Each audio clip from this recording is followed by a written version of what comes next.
তাহলে আল্লাহ তাআলা আমাদেরকে বলেন যে ভালো ভালো কথা মুখ দ্বারা উচ্চারণ করবে, ভালো কথা দ্বারা মানুষের নসিহত করবে, ভালো কথা দ্বারা মানুষকে নিজের দিকে আল্লাহ তাআলার দিকে ডাকবে।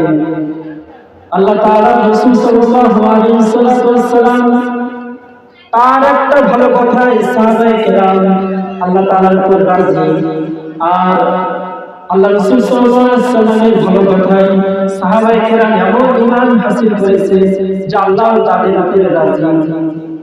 তাহলে আল্লাহ রাসূল সাল্লাল্লাহু আলাইহি ওয়াসাল্লাম সাহাবাদেরকে যে ভালো কথাগুলো শোনাইতেন, সাহাবাদেরকে যে নসিহত করতেন, এই নসিহতের মাধ্যমে, এই ভালো কথার মাধ্যমে তাদের ঈমান এমন পয়দা হয়েছে যে আল্লাহ পাক তাদের উপরে রাজি হওয়ার কথা কোরআনের ভিতরে নাযিল করেছেন। রাদিয়াল্লাহু আনহু ওয়া রাদু আন, ওই জামাত যে জামাতের উপর আল্লাহ তাআলা খুশি, আর আল্লাহ তাআলার উপরে ওই জামাত খুশি। এর কারণটা কি? কারণ হলো আল্লাহ রাসূল সাল্লাল্লাহু আলাইহি ওয়াসাল্লামের মুখ দ্বারা তারা ভালো কথা শুনে। তারা আল্লাহ রাসূল সাল্লাল্লাহু আলাইহি ওয়াসাল্লামের মুখ দ্বারা যখন তারা ভালো কথা শুনেছে, শ্রবণ করেছে, তখন তাদের ঈমান এত বেড়ে গিয়েছে। আল্লাহ রাসূল সাল্লাল্লাহু আলাইহি ওয়াসাল্লামের এক খাদেম হযরত আবু যর গিফারি,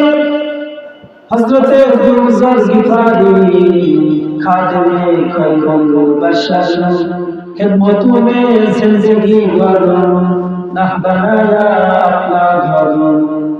হযরত আবু যর গিফারি আল্লাহ রাসূল সাল্লাল্লাহু আলাইহি ওয়াসাল্লামের খাদেম ছিলেন। এই আবু যর আল্লাহ রাসূলের খিদমতে এত ব্যস্ত যে তার নিজের থাকার জন্য ঘর বানায় নাই, নিজের থাকবেন তার জন্য একটা ঘর নির্মাণ করেন নাই আল্লাহ রাসূল সাল্লাল্লাহু আলাইহি ওয়াসাল্লামের খিদমতের জন্য। তো এই আবু যর একদিন তার গোলামকে বলতেছেন যে এই কালাইয়ার পুত, অর্থাৎ গোলামের পিতা ছিল কালো, তো তাকে কালোর সন্তান বলে আহ্বান করলেন। তো এই কথাটা আল্লাহ রাসূল সাল্লাল্লাহু আলাইহি ওয়াসাল্লাম শুনে ফেললেন যে আবু যর তার গোলামকে কালাইয়ার পুত বলে ডাকতেছে।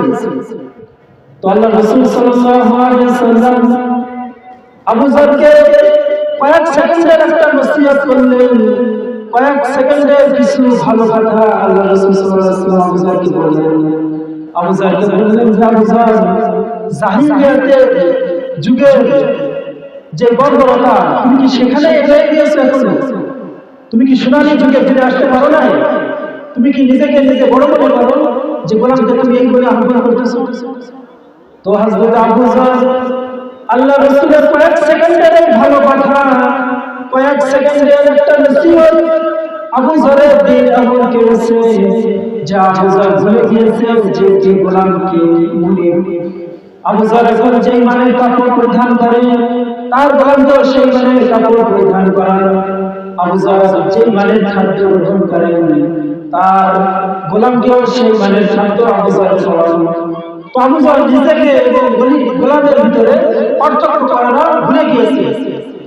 আল্লাহ রাসূল সাল্লাল্লাহু আলাইহি ওয়াসাল্লামের কয়েক সেকেন্ডের কথা আবু যরের দিলে এমন আঘাত করেছে, কয়েক সেকেন্ডের ভালো কথা, যে আবু যরের নিজে ভুলে গিয়েছে যে সে গোলাম নাকি সে মুনিব। এই কারণে মুনিব যেই খাবার খায়, গোলাম তো সেই খাবার খায়। মুনিব যেই মানের কাপড় পরিধান করে, গোলাম তো সেই মানের কাপড় পরিধান করান।